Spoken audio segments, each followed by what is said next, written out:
반갑습니다. 오늘 인드라마의 세상에서 만나는 에코페미니즘 그 세 번째 강의입니다. 모르고 지은 죄라는 제목으로 쌈박한 제목으로 강의를 해주실 건데요.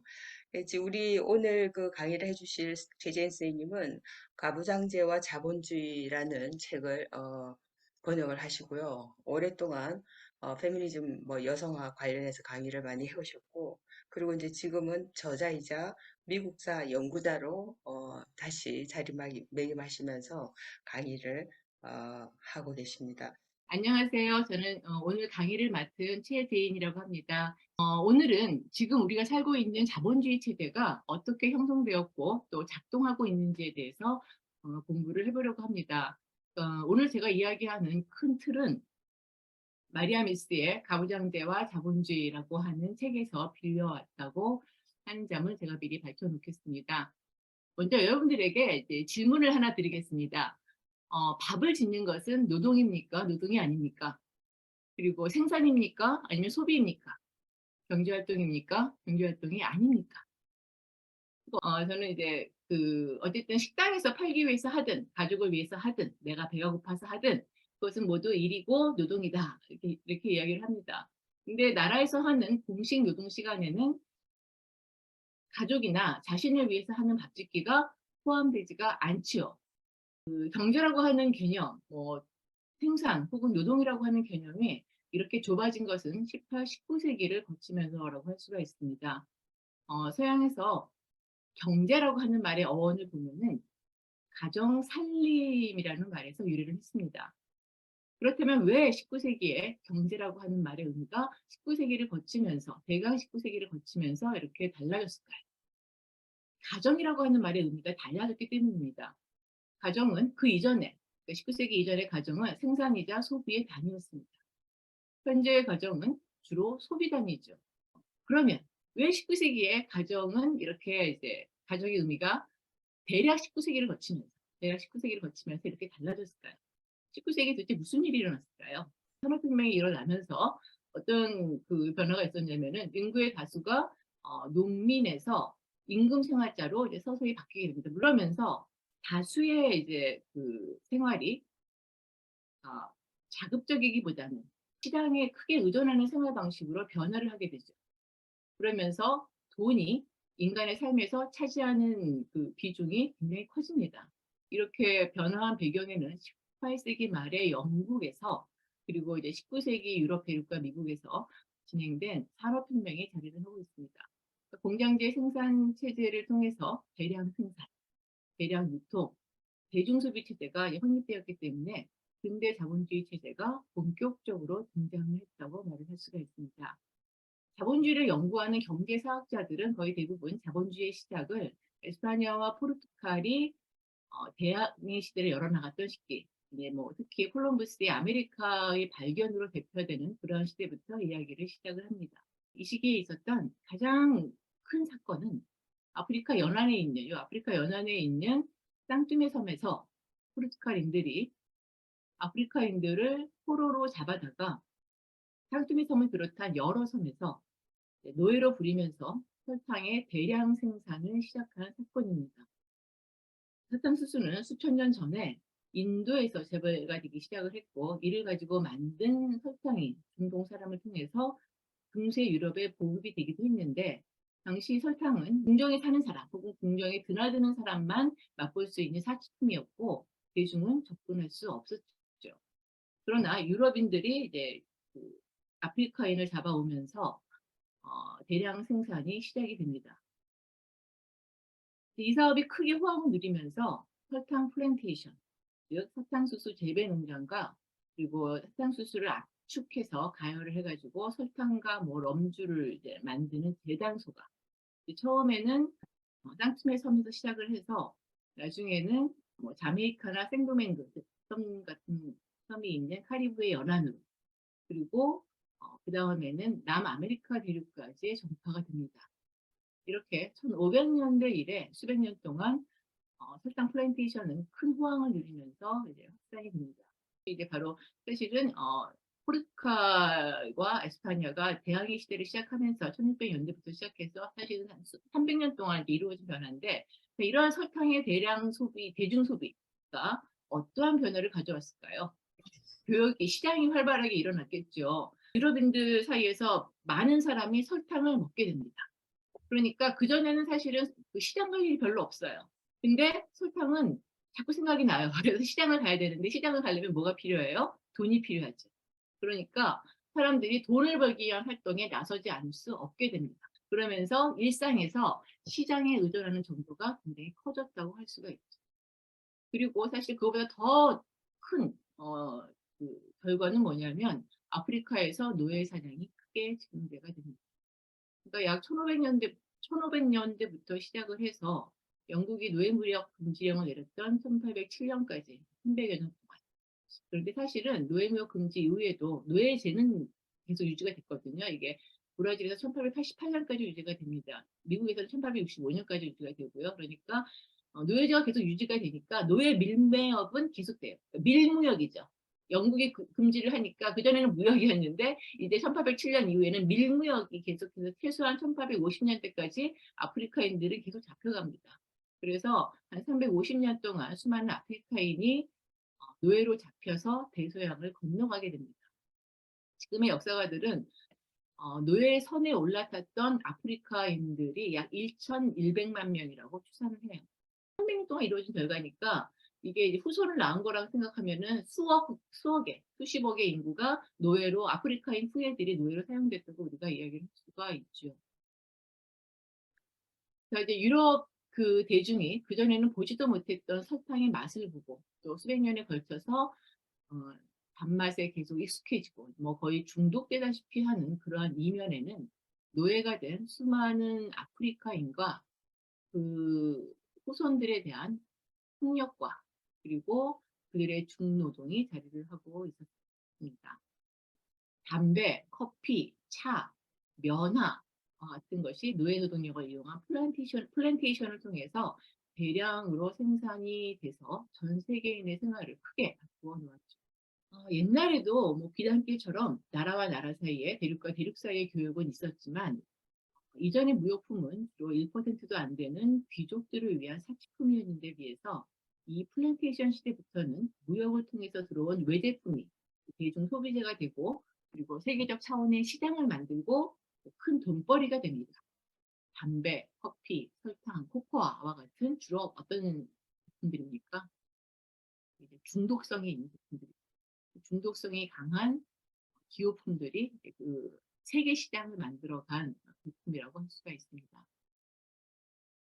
흔히 자본주의를 말할 때 그 관계의 중심에는 자본가와 임노동자 사이에 계약을 통한 생산 관계가 있다라고 말을 하죠. 자본주의에 대해서 비판적이었던 마르크스도 봉건제에서 자본주의의 변화를 경제 외적인 강제에서 경제적 강제로 변화했다. 즉 그 이전의 봉건제 시대의 봉건 영주는 자기 지역에서 경제적인 권력뿐 아니라 지금 우리 식으로 이제 이야기하면 뭐 행정, 사법권 그리고 군사력까지 가진 거의 왕이다시피 했는데 자본주의 사회에서 지주 혹은 고용주는 규범적으로는 경제적 권력만 가진 사람이죠. 경제적 권력만 가졌다고 하는 게 무슨 말이냐면은 임노동자는 직장에서 자기가 맡은 업무를 하지만 직장을 벗어나면 또는 이제 뭐 그런 관계를 벗어나면 고용주와 임노동자는 평등한 시민이라는 거죠. 그래서 서구의 근대 사상가들은 근대 사회 또는 뭐 자본주의 사회를 주로 합리적이고 이성적인 합의에 기초한 계약관계라고 설명을 합니다. 마르크스주의는 그러한 어떤 그 합의가 경제적 강조에 기초한 것이다. 그건 뭐냐면은 자본가들이 토지나 공장과 같은 생산 수단을 소유하고 있는 경제적 우위력이 있는데 그러한 경제적 우위에 기초해서 그러한 생산 수단을 갖지 못한 사람들, 여기 프롤레타리아라고 하는 사람들을 부리는 것이라고 하면서 마르크스는 문제를 제기했던 거죠. 그러나 그런 마르크스 역시 기본적으로 그런 관계가 계약 관계의 기초에 있다고 이제 설명을 합니다. 그런데 마리아 미스를 비롯한 생태 여성주의는 근대 자본주의 체제의 기저에는 폭력이 자리하고 있다라고 하는 점을 강조를 합니다. 폭력은 자본주의 체제의 비밀이다. 이렇게 이야기를 하죠. 이건 뭐 좀 전에 살펴보았던 것처럼 아프리카에는 노예로 만들고 그러면서 세계 시장을 만들어간 과정을 통해서도 이제 분명합니다. 뭐 사실 마르크스도 자본주의 초기에는 그런 폭력적 과정이 있었다라고 이제 이야기를 하면서 그것을 갖다가 자본의 원시적 혹은 초기적 축적 과정이다라고 이제 이야기를 했죠. 그래서 뭐 자본주의는 피를 뚝뚝 흘리며 태어났다. 뭐 이런 유명한 문장을 남기기도 했습니다. 그러나 이렇게 태어났지만 그 이후에는 마르크스에 따르면 자본주의는 자유로운 임노동자와 자본가 사이의 계약 관계로 전개되어 왔다라고 하는 것이 이제 마르크스의 주장입니다. 그러나 미스는 그러한 어떤 폭력적인 착취가 단순한 초기의 과정만이 아니라 일반적인 작동 방식이었다라고 이제 이야기를 합니다. 지금까지 자본주의의 발전이 노예제 말고도 식민지 혹은 가난한 나라에 대한 폭력적 착취의 기초에서 이제 이루어져 왔고 또 한 나라 내에서도 사회적 약자에 대한 어떤 폭력적 착취를 통해서 진행되어 왔기 때문이죠. 그리고 자연자원도 뭐 공동체의 민주적인 동의가 거의 없는 가운데 기업이나 관료에게 그리고 유럽이나 미국에게 유리한 방향으로 축출이 이른바 개발이 진행되어 왔기 때문입니다. 한쪽에서 누리는 물질적 풍요가 다른 한쪽에 대한 폭력적 착취에 기반을 하고 있었다는 거죠.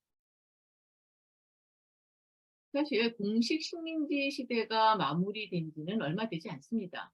독립 이후에도 그 신식민주의라고 해서 세계적인 국제분업 체제를 벗어나지 못하고 가난한 나라의 국민들은 아주 적은 임금을 받으면서 착취를 당하는 노동을 하고 그리고 그 덕에 부유한 나라의 슈퍼마켓에는 저렴한 일용품과 의류가 풍성하게 넘쳐나게 됩니다.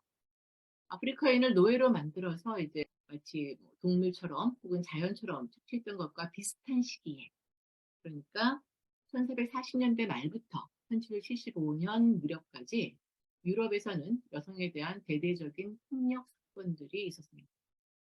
이른바 이제 마녀 사냥, 학술적으로는 마녀 재판 사건들이라고도 합니다.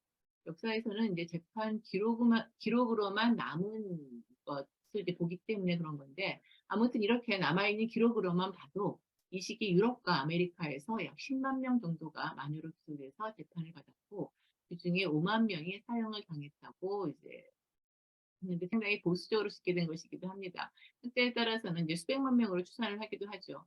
그러나 이제 이 숫자를 그대로 받아들인다고 해도 이 마녀 재판에 영향을 받은 사람들은 이 숫자를 훨씬 넘어서서 사실은 사회 구성원 전체였다고 할 수가 있습니다. 마녀 재판의 희생자 중에서 약 80%가 여성이었습니다.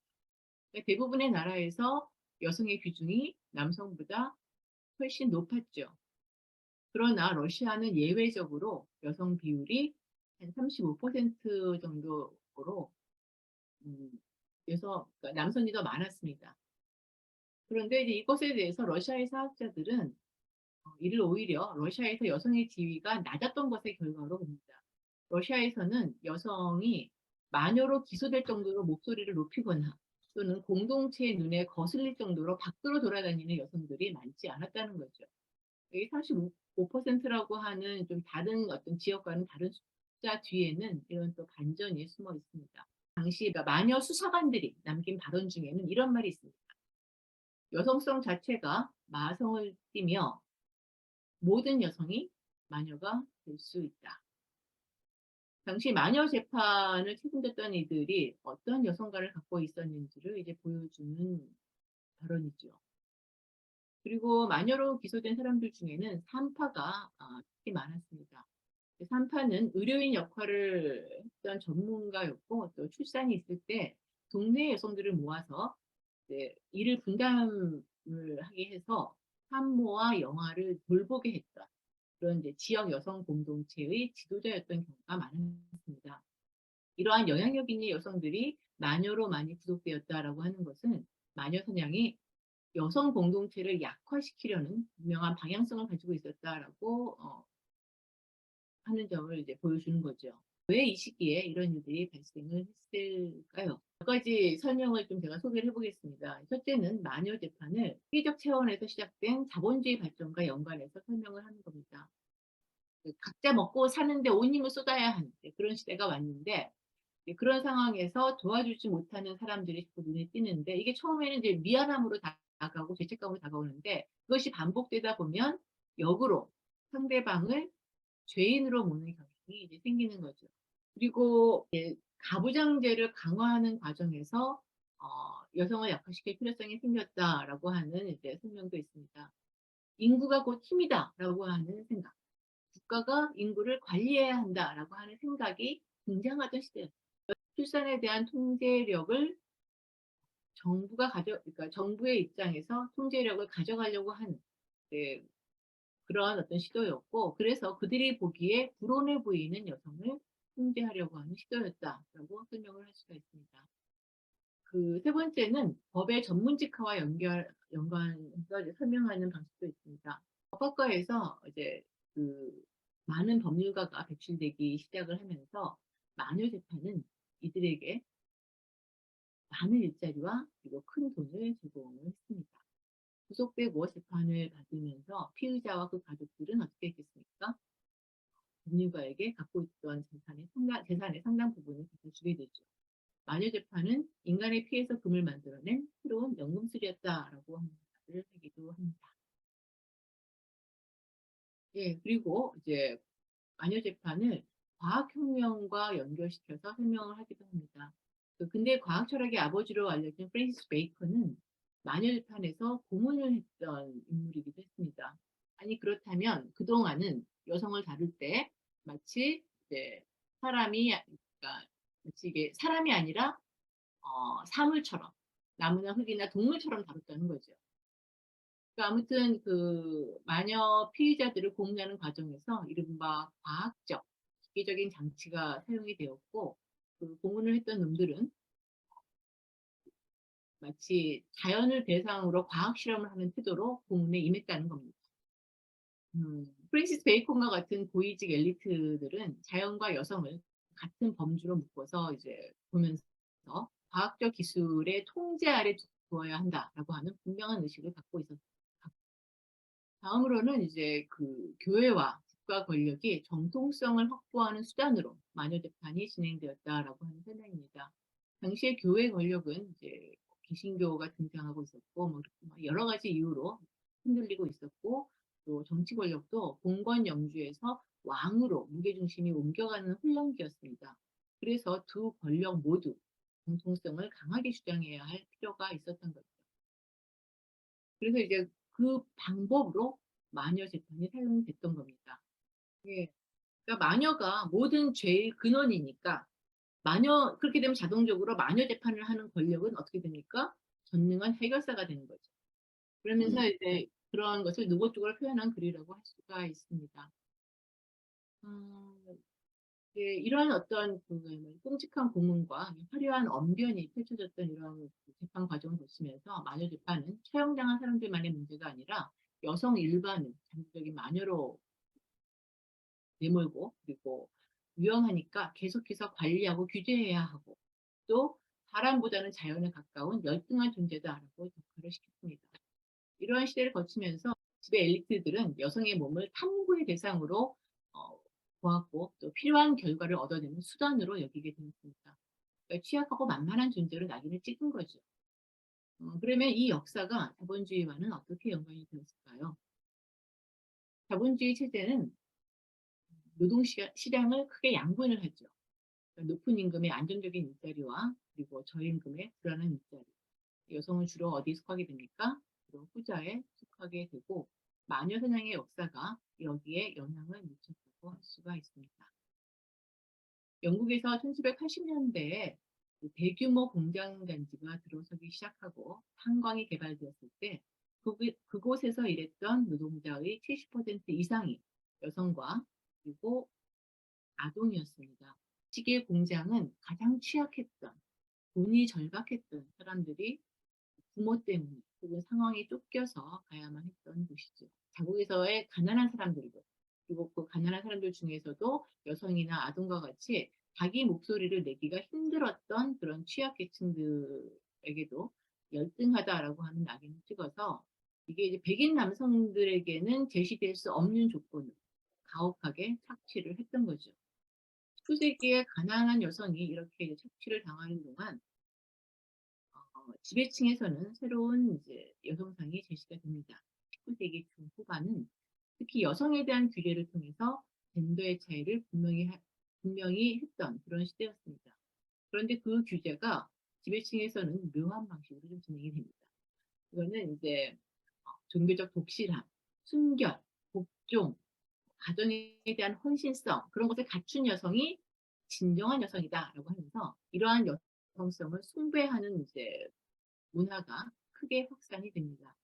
그러니까 마리아 미스는 19세기의 서양에서 여성은 욕망도 없고 오로지 남을 돌보는 일에 최적화된 존재다라고 이제 규정을 했는데 그렇게 규정했던 배경에는 마녀 사냥을 통해서 여성을 무기력하게 만들었던 그러한 과정이 있었다라고 주장을 합니다. 그런 빅토리아 시대 여성의 개념을 이제 시각적으로 가장 잘 보여주는 것으로는 르누아르의 그림을 볼 수가 있습니다. 뭔가 좀 따뜻해 보이죠. 그 남성이 기대하는 여성상이라고 이야기할 수가 있습니다. 18세기에는 미덕이라고 하는 단어가 정치에서 가장 많이 사용이 됩니다. 여성은 능력보다는 재능보다는 미덕, 즉 그 주변을 돌보고 자신을 희생하는 그런 태도를 표명해야 한다라고 하면서 여성에게 주로 어진자 버투를 많이 썼죠. 그 반대로 그럼 남성에게는 무엇이 요구되었나요? 능력과 경쟁력을 갖출 것이 요구가 되었습니다. 그런데 이제 이런 것은 당대 지배 문화의 규범이었지 현실이었다고는 이해하지 않습니다. 우리가 노예나 노동자나 가난한 사람들에게는 적용될 수 없는 혹은 이제 적용되지 않는 그런 규범이었습니다. 백인 남성 노예주는 여성의 자리는 가정이다라고 자기가 이제 보통 사회에 나가서 또는 가정에서는 그렇게 주장을 하지만 자기 소유의 여성 노예는 모두 집 밖에 나가서 반일을 시켰습니다. 그리고 또 반일 말고도 다른 고된 노동을 시켰죠. 당시 백인 중산층 사회의 규범으로는 여성에게 이런 일을 시킬 수가 없었어요. 그러나 그런 규범이 흑인 노예 여성에게는 적용되지 않았던 거죠. 또 백인 남성 공장주들은 여성을 공장 노동자로 헐값에 부렸습니다. 많은 여성을 자기 공장에는 보통 이 시기에 그 자기 공장에는 남성보다는 여성이 더 많았을 겁니다. 그러나 그러한 공장주도 자기 아내와 딸들은 집 밖에서 활동하지 못하게 했죠. 그러니까 여성의 영역은 가정이고 여성의 본분은 출산과 육아와 가정 살림이다라고 하는 것은 잘 사는 집 여자나 겨우 가능할 수 있는 그런 규범이었죠.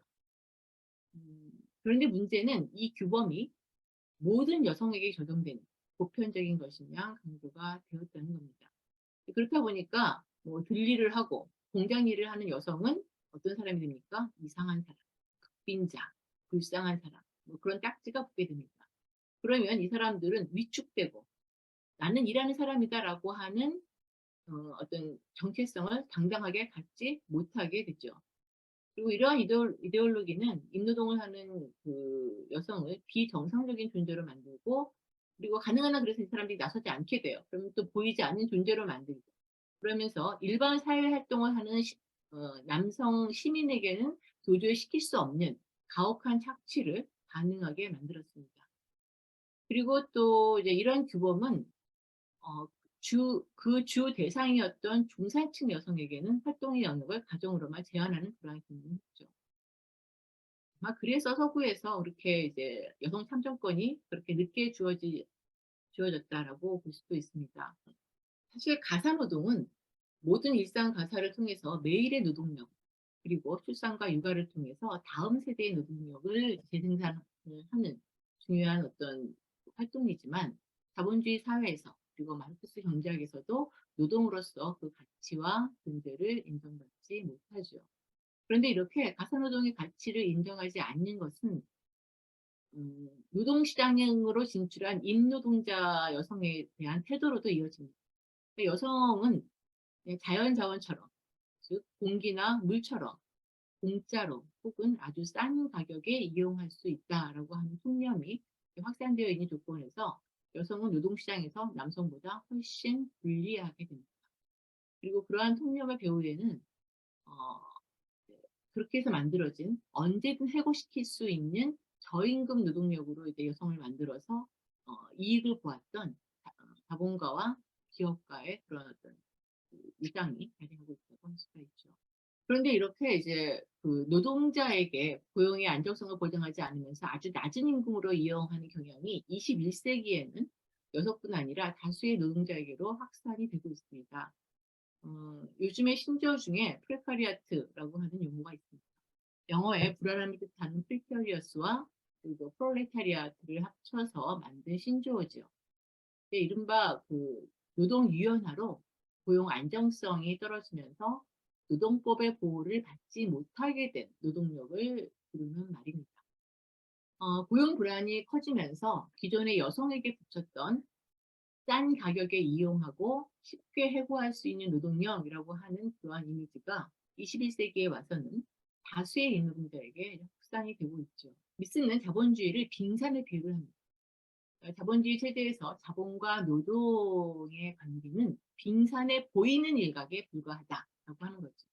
그 수면 아래로 보이지 않는 곳에는 비공식 부분에 속하는 노동, 즉 이제 뭐 집에서 받아서 하는 노동이라든가 집에서 집 안에서 수주받아서 하는 그런 노동이라든가 아동 노동, 생계형 자영농, 우리로 치면은 뭐 생계형 자영업 같은 그런 부분이 있고 또 그 아래에는 주로 여성들이 많이 하는 가사노동, 또 식민지인들에 대한 착취, 그리고 또 자연에 대한 그 착취가 자리를 하고 있다라고 보지요. 그러니까 마르크스의 자본주의 분석은 수면 위에 드러난 작은 부분을 분석한 것에 불과하다라고 하는 겁니다. 따라서 자본주의 본질을 이해하기 위해서는 자본주의 체제가 거의 무상으로 또 폭력으로 가치하고 있는 부분들, 즉 여성과 식민지와 자연에 대한 착취를 분석하는 것이 필요하다라고 하는 게 어, 마리아 미스의 주장입니다. 미스는 자본주의 체제를 상품 생산과 자본 축적을 목적으로 해서 여성과 식민지와 자연을 대상화하고 폭력적으로 착취하는 체제다. 그리고 무엇보다 생명을 파괴하는 체제고 지속될 수 없는 체제다라고 이제 비판을 합니다. 그리고 어, 대안으로 자급경제를 제시를 하죠. 이 자급경제는 상품을 생산하기 위한 활동이 아니라 공면한 생활을 만들어가는 활동이다. 그리고 미스는 자급경제가 개인 혹은 작은 공동체가 필요한 모든 것을 생산하고 또 생태적 환경 속에서 모든 문제를 해결해 나가야 한다라고 하는 것을 의미하지는 않는다라고 이야기를 해요. 마리아 미스의 자급경제론은 그녀가 태어나고 자란 독일 농촌 마을에서 타관한 것이기도 합니다. 미스는 자급경제의 전제 조건으로 공유제와 공동체를 요즘 특히나 강조를 하고 있습니다. 그녀가 어린 시절 살았던 때에는 이제 마을에 공유지와 공유숲이 있었다고 해요. 그런데 마을 주민들이 이를 마음대로 이용했던 것은 아니라고 합니다. 공유숲에서 나무를 베려면 일정한 값을 지불해야 했고 또 활용 규약들이 있었다고 합니다. 공유제에 대해서 많이 우려하는 것처럼 공유제가 무분별하게 이용되지는 않았다는 거죠. 다른 사람에 대한 배려가 있었고 미래 세대에 대한 배려가 기본으로 유지되고 있었다는 거죠. 마을 사람들은 이 공유제가 지속되어야 하고 마을 공동체의 무보수 공동작업들을 통해서 계속 수리하고 개선해야 한다라고 하는 점을 잘 이해하고 있었다고 합니다. 미스에 따르면 공유제는 이를 보살피는 공동체 없이는 존재할 수 없습니다. 마찬가지로 진정한 공동체는 공유제 없이는 존재할 수 없다고 주장을 하죠. 그리고 공동체의 모든 구성원은 공유제를 보살피고 유지할 책임을 가지고 있습니다. 그녀가 이제 그 자국 경제를 말하면서 항상 강조하는 것은 지금의 성별 분업, 즉 남성 부양자, 여성 가정주부의 성 역할은 없어져야 한다라고 주장을 합니다. 그러니까 자국 경제로 이제 방향을 잡으면 이게 무상으로 해야 할 공공 작업들이 많이 늘어나요. 그런데 그것이 거기서 성별 분업이 일어나기가 쉽습니다. 이거는 마을 공동체 활동을 해보신 분들은 다 알아요. 마을 공동체 활동을 하다 보면 어느 날 보면 여자들만 남아있는 경우가 많아요. 남자들은 밖에 나가서 돈 버는 활동을 하고 이런 경우가 되게 많은데 그런 성별 분업이 일어나지 않도록 의식적으로 주의를 기울여야 한다는 겁니다. 그리고 또 자국 경계로 전환을 하게 되더라도 가사 노동의 임금을 지불하기는 아마 힘들 텐데 이제 가사 노동 역시 그 남녀가 함께 책임지도록 해야 한다는 거죠. 성별 분업을 의식적으로 변화시키지 않는 한 이것은 계속될 것이고 서열과 억압과 착취가 있는 사회로 돌아가게 될 것이다. 이렇게 이야기를 합니다. 공유재산을 침탈을 해서 자본주의가 발전해온 역사는 사실은 이제 서양사에서 일찍이 엔클로저를 통해서 시작되었다고 할 수가 있지만 엔클로저 이래 한 지금 500년 정도가 지났는데 이제 지금도 여전히 발생하고 있는 문제이기도 합니다. 마리아 미스는 몇 년 전에 쓴 한 논문에서 파푸아 뉴기니 이야기를 하나 했습니다. 1997년에 세계은행이 그 파푸아 뉴기니의 토지를 그곳에 있는 공유지들을 사유화하려고 시도를 합니다. 파푸아 뉴기니 토지의 상당 부분은 지역의 작은 공동체들이 각기 관리하고 있는 그런 공유지들이라고 합니다. 그런데 이제 그 세계은행은 파푸아 뉴기니 정부에게 토지를 자유롭게 해야 외국 자본이 투자할 수 있다라고 이제 했죠. 그런데 여론에서 반대하는 목소리가 높았습니다. 그 당시 수상은 가난한 나라가 세계은행의 제안을 무시할 수는 없다 이렇게 생각을 하는 사람이었기 때문에 설득을 하다가 결국 수상이 이런 말을 하고 말았어요. 거지는 선택할 수가 없다. 이런 말을 들은 국민은 어떻겠습니까? 무지 화가 나죠. 그래서 이제 막 그것이 큰 분노를 일으킵니다. 그러면서 당시 이제 막 언론에서 이렇게 했는데 당시 독자 투고문에는 이러한 투고문이 하나 들어왔습니다. 이걸 어떻습니까? 이 중에서 이 문장은 좀 기억해냈다 싶어요. 우리는 우리가 가진 것을 갖고 있는 부유한 사람들이다. 이게 되게 당연한 말 같죠. 근데 자기가 살고 있는 곳에서 그 땅에 대한 소유권을 박탈당한 채 자기 땅에서 유배당한 사람들처럼 자기 땅에서 유배당한 자들이라고 하는 책 제목도 있죠. 유배당한 사람들이 되어서 살아가는 사람들이 가난한 나라에 그리고 또 부자 나라에도 꽤 많습니다. 그런데 이제 뭐 어쨌든 이렇게 파푸아 뉴기니인들이 보여주는 당당함이 이제 느껴지는데 이러한 당당함의 뿌리에는 이들이 외부 도움 없이 자급 생산을 하고 있다라고 하는 사실이 자리를 하고 있습니다. 그리고 또 지역민들의 이러한 그 저항은 그러니까 정말 수상의 어떤 그런 자존심을 건드리는 말에 대한 저항은 이게 단순히 이제 그 경제적인 문제만은 아니라고 할 수가 있어요. 이거는 자신들의 문화적, 언어적 정체성을 지키겠다라고 하는 그런 그 자존심의 선언이기도 하죠. 자신의 그리고 또 한편으로는 자신이 속한 공동체를 소중하게 여기는 그런 마음이 있고 같습니다. 그리고 이제 그렇게 자기네들이 소중하게 여기는 그러한 정체성, 공동체 이런 것을 지켜내려면 자기네들이 뭘 해야 한다는 거 아는 거예요? 공유제를 지켜내야 한다는 것을 이제 아는 거죠. 근데 저는 이제 이 그 마리아 미스가 소개한 이 글을 읽으면서 파푸아 뉴기니에 대해서 쓴 다른 글이 하나 생각이 났습니다. 총균세라고 하는 책이 있는데 유명한 책인데 이 책의 저자인 다이아몬드가 이 책의 서문에서 쓴 이야기가 있어요. 이책 이제 1972년에 다이아몬드는 파푸아 뉴기니 해변에서 우연히 그곳의 정치인 얄리를 만나서 대화를 나누게 됩니다. 얄리가 이렇게 질문을 했다고 합니다. 당신네 백인들은 그렇게 많은 허물들을 발전시켜서 뉴기니까지 가져왔는데 어째서 우리 흑인들은 그런 허물들을 만들지 못하는 겁니까? 라고 탄식을 했다고 해요. 다이아몬드는 이제 이런 문제에 답을 하는 것은 간단한 문제가 아니다라고 생각을 해서 역사 공부를 시작했고 이렇게 이제 뭐 대작으로 인정받는 그런 역사책을 써게 됐다라고 서문에서 이야기를 하는 겁니다. 근데 이제 아무튼 이렇게 두 가지 이야기를 우리가 머릿속에 비교를 해봅시다. 이게 이제 다이아몬드가 파푸아 뉴기니에서 들은 어떤 질문과 또 마리아 미스가 해주는 파푸아 뉴기니인들의 주장은 어때요? 완전 사뭇 다르죠. 사실 파푸아 뉴기니인들 속에는 왜 우리는 서구만큼 많은 화물들을 생산하지 못하는가라고 하는 문제의식을 품은 사람들도 있고 또 한편으로는 왜 그래 우리도 풍요한 사람들이야 라고 하는 자부심을 가진 사람들도 있는 거죠. 뭐 어떻게 생각하면 저는 한 사람의 마음속에도 그 두 가지가 모두 자리하고 있지 않을까 그런 생각을 해보기도 합니다.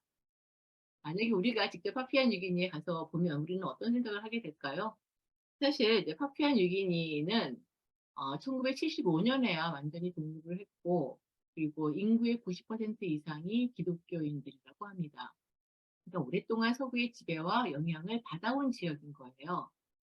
그러나 그래도 여전히 그들 가운데에는 서구에서 시작된 자본주의와는 다른 고유의 규범과 공통이 남아 있는 거죠. 그리고 또 지금도 파푸아 뉴기니에는 800개가 넘는 언어와 800개가 넘는 부족 공동체가 있다고 합니다. 아마 개발을 고민하는 이들에게는 이러한 다양성이 뭘로 여겨질까요? 아마 발전의 장애물로 여겨질 겁니다. 여러분들은 어떻게 생각을 하십니까? 생태 여성주의에서는 자본주의적 발전 혹은 개발, 사유화, 시장화 그런 것이 유일한 혹은 가장 바람직한 정답이라고 할 수는 없다고 보죠. 그러나 그렇다고 해서 지금이 어떤 파푸아 뉴기니가 대안이냐? 사실 잘 몰라서도 모르겠고 또 어느 정도 안다고 할지라도 그렇게 뭐 누구도 자신 있게 말할 수는 없을 겁니다. 그리고 또 파푸아 뉴기니인들도 계속해서 지금 아마 변화 과정에 있을 테고요. 아무튼 그들이 걸어온 길 역시 이제 우리 인류의 한 모습이고 또 소중하다라고 하는 생각 정도는 할 수가 있을 것 같습니다. 생태 여성주의가 말하는 자국 경제로는 반세기 넘게 수출에 의존해온 우리나라로서는 또 단기간에 높은 경제 성장률을 이루기도 했고 또 지금도 경제 상활의 70%를 무역에 의존하고 있기 때문에 한국에서 볼 적에는 너무 높은 벽처럼 보이기도 합니다. 아무튼 저는 이제 바나나도 뭐 커피도 에어컨도 많이 소비하고 살고 있습니다. 생태 여성주의의 자본주의로는 소개를 하고 있지만 제가 사는 모습을 보면 마리아 미츠 선생님이 아마 제 등짝을 여러 번 칠 것 같기도 합니다. 네, 그래도 저는 생태 여성주의를 머리에서 내려놓을 수는 없습니다.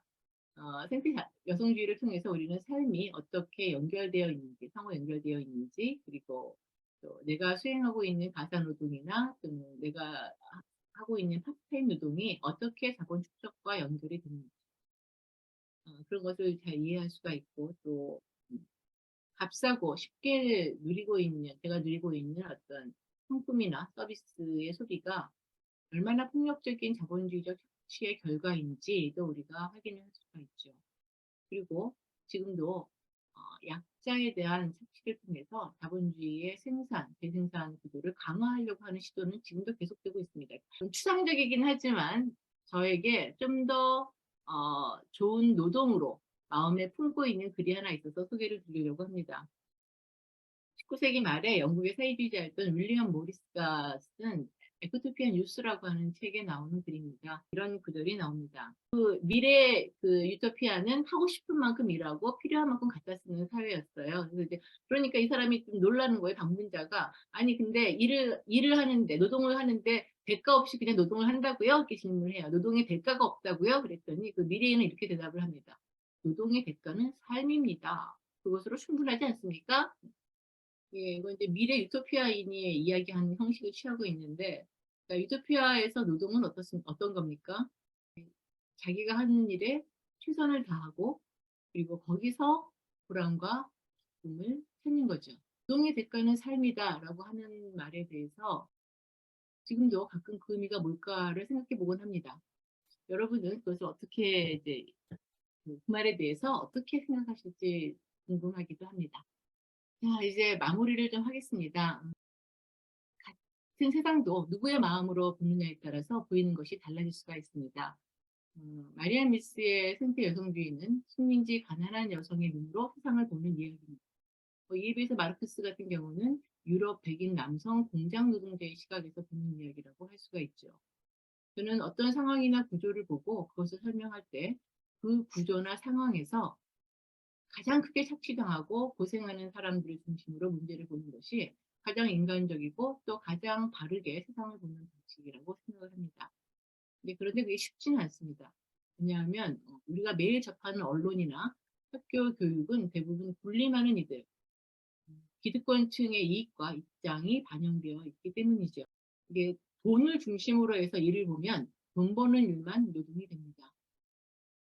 그런데 삶을 중심으로 해서 보면 뭐 아이를 돌보고 또 화분에 물을 주고 밥을 하는 일도 다 똑같이 귀한 노동입니다.